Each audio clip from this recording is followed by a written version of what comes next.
தாய் தமிழ் உறவுகளுக்கு வணக்கம். புனித சவேரியார் உடலின் கால் விரல்களை கடித்த பெண், அப்பொழுது நடைபெற்ற அதிசயம் என்ற தலைப்பில் இந்த காணொளியை நாம் காண்கிறோம். புனித சவேரியார் இவர் 1506 இவர் பிறந்தார். ஒரு அரண்மனையில் பிறந்தார். அரண்மனையிலேயே கல்வி கற்றார். மேல் படிப்புக்காக பாரிஸ் சென்றார். அங்கு தத்துவவியல்கள் எல்லாம் படித்தார்.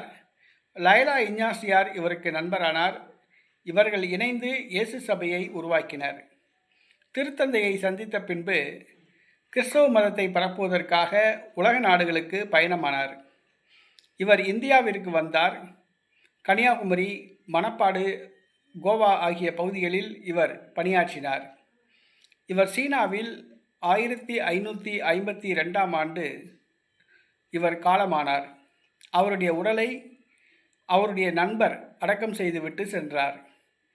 ஏறத்தாழ ஓராண்டுகள் கழித்து மீண்டும் சவேரியார் கல்லறைக்கு வந்து அவருடைய உடலின் திருப்பண்டங்களை சேகரிப்பதற்காக கல்லறையை திறந்த பொழுது அவருடைய அழியாத உடல் இருந்தது கண்டுபிடிக்கப்பட்டது. அவருடைய அழியாத உடல் தற்பொழுது கோவாவில் உள்ளது. புனித சவேரியாரின் அழியாத உடல் தற்பொழுது கோவாவில் உள்ளது. ஏறத்தாழ 400 ஆண்டுகளுக்கு மேலாகிவிட்டது சவேரியார் அவர்கள் இறந்து. அவருடைய உடல் அழியாமல் கோவாவில் உள்ளது. உடலின் ஒரு சில உறுப்புகள் திருப்பண்டங்களாக சேகரித்து வெவ்வேறு ஊர்களில் உள்ளன. 1554 கோவாவில் புனித சவேரியார் உடல் வைக்கப்பட்டது. புனித சவேரியாரின் உடல் திறந்த வெளியில் பொதுமக்கள் வணக்கத்திற்காக வைக்கப்பட்டது. பொதுமக்கள் வந்து வணங்கிவிட்டு செல்வர். ஏறத்தாழ 2 ஆண்டு காலம் கழித்து கோவாவில் அவருடைய உடல் வைக்கப்பட்டிருந்தது. அவர் இறந்து 2 ஆண்டுகள் கழித்து கோவாவில் வைக்கப்பட்டிருந்தது. அப்போது டோனா என்ற ஒரு போர்த்துகீசிய பெண்மணி, அவர் புனித சவேரியாரின் அந்த மீள் பொருளை திருப்பண்டத்தை எடுத்து தன்னுடைய வீட்டிற்கு வைக்க வேண்டும் என்ற ஒரு ஆசை அவருக்கு இருந்தது. அப்பொழுது வரிசையாக நின்றவர்கள் புனித சவேரியாரின் உடலை முத்தம் செய்துவிட்டு வணங்கிவிட்டு சென்றனர். புனித டோனா அவர்களுடைய முறை வந்தது. அவர் புனித சவேரியாரின் காலை வணங்குவது போன்று முத்தம் செய்வது போன்று அவர் முத்தமிட்டே தன்னுடைய வாயால் புனித சவேரியாரின் கால் விரலை கடித்து எடுக்க முயன்றார். புனித சவேரியாரின் உடல் உயிரில்லை, உடல்தான் உள்ளது. அந்த உடலை வாயால் கடித்தால் எளிதில் வந்துவிடும் என்று நம்பி புனித சவேரியாரின் உடலை தன்னுடைய வாயால் கவ்வி கடித்து எடுக்க முயன்றார். ஆனால் அங்கே ஒரு மிகப்பெரிய அதிசயம் நடந்தது. என்னவென்று சொன்னால், புனித சவேரியார் இறந்து 2 ஆண்டு காலம் ஆகிவிட்டது. உடல் வற்றி போய் தான் இருக்கும். அந்த பெண் தன்னுடைய வாயால் சவேரியாரின் கால் விரலை கடித்து இழுக்க முயல்கிறார். ஆனால் அந்த கால் விரலில் இருந்து இரத்தம் பீரிட்டு வருகிறது. அதுதான் அதிசயம். புனித சவேரியார் இறந்து 2 வருஷம் ஆச்சு.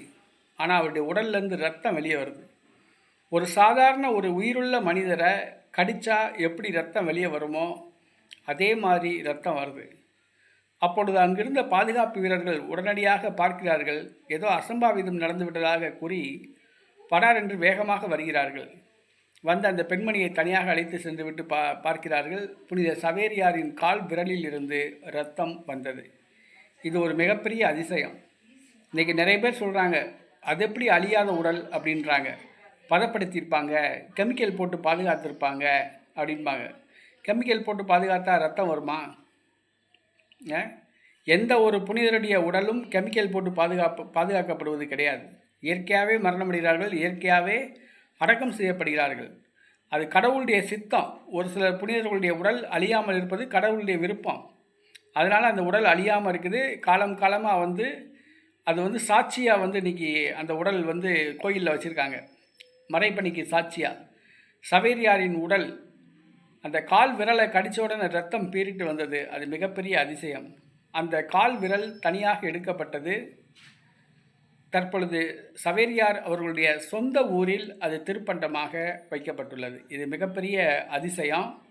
சவேரியார் இறந்து 2 வருஷம் கழித்து ஒரு பெண் அவருடைய கால் விரலை கடித்தெடுக்க முயல்கிறார். அப்பொழுது இரத்தம் வந்தது. மிகப்பெரிய அதிசயம். இதுதான் கிறிஸ்து நிகழ்த்துகிற அதிசயம், கிறிஸ்தவ உலகில் நடக்கிற ஒரு புதுமை. இதை நாம் அனைவரும் புரிந்து கொள்ள வேண்டும். புனித சவேரியார் உடல் கோவாவில் இருக்குது. கோவாவுக்கு போவதற்கு வசதி வாய்ப்புள்ளவர்கள் கோவாவுக்கு போய் புனித சவேரியார் உடலை வணங்கி கிறிஸ்துவின் அருளை பெற்றுச் செல்லவும். ஆமென்.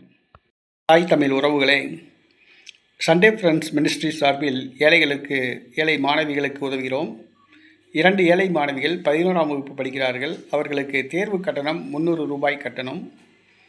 தங்களால் உதவி செய்ய முயன்றவர்கள் அந்த 2 குழந்தைகளுக்கும் கல்வி கட்டணம் செலுத்த உதவும்படி கேட்டுக்கொள்கிறோம். ஒரு மாணவிக்கு 300 ரூபாய், 2 மாணவிக்கு 600 ரூபாய். நன்றி.